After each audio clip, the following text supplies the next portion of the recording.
So now we got all the layers we need. It's time to do interference analysis, but before that I wanted to talk about the methodology and how it works, what the software is doing exactly. So this is the slide we want to continue on. So what we are doing here, we modeled the radar, and we characterized the radar, and we modeled the 5G sites, and we used the actual orientation, we used the actual parameters, mechanical till zero, and smart antenna, transmission power, and so on. So what the tool is going to do, the tool is going to apply rules of physics, okay, based on ITU 456, I think, tools propagation model, or 452. So we're using 452 propagation model. So we are calculating the propagation path loss based on ITU 452, okay, and we have the full model of the 5G sites, and we have the model and the location and the height of the radar, and the software is going to predict the impact by using these two techniques. One is it has to do with the ACS of the radar, so it will check if the 5G is enough to cause a blocking or overload or saturation, corrosion. Okay, so this is referred to as a signal. This is the in-band signal. So we're going to check if the in-band signal is strong enough to drive this radar into nonlinearity. Okay, and then lose performance. So this is the in-band signal, and here we're going also to check the core channel interference. Now I know 5G and the radar are on different frequencies, so theoretically there's no core channel, right? But in fact you've got out-of-band emissions leaking from the 5G site into the adjacent band. Okay, so this is going under the spurious emissions or out-of-band emissions. So this emissions is a noise, is unintended interference, and because it has no limit in terms of spectrum, it can fall into the channel, into a side channel of the radar. So this has become a core channel problem.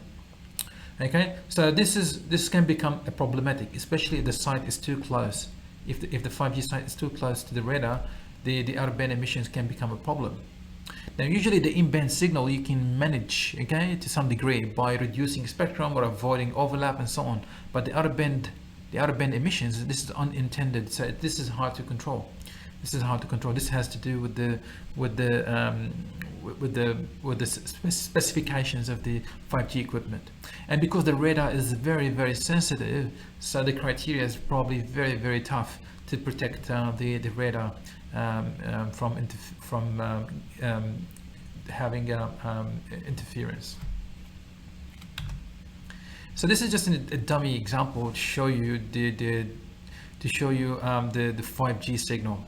The yellow here is the spectrum chart for just a dummy 5G or 4G site. So you see this part of the transmission, the 5G transmission, is the in-band. This part of the transmission here is classified as out-of-band or adjacent channel, or you want to call it spurious, whatever. Depends how far you are from here. But the bottom line is, if this part of the 5G spectrum is overlapping with the in-band definition, okay, then you need to do in-band coordination. And if it is, and regardless, the out-of-band emissions is also can stretch to impact the radar operation band. Okay, so you have to do the noise analysis.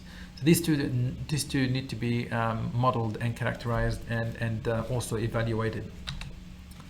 So from Ofcom UK, you can see they have these limits in place.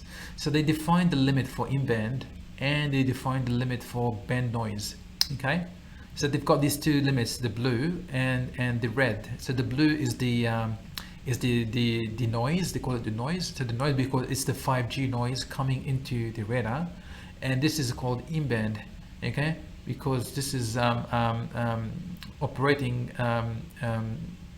in the same band, okay, and it can drive the radar into nonlinearity or blocking, to experience interference. So you can see in the specifications here, we have to go up to 7 kilometers. So any new site within 7 kilometers need to be evaluated.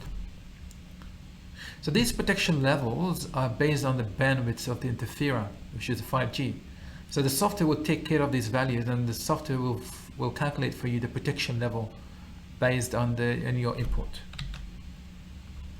This is just an example. We have 5G site on the far left-hand side, and you can see the emissions, how the software is predicting the emissions at different altitude. Okay, so you can see the impact of the buildings as well.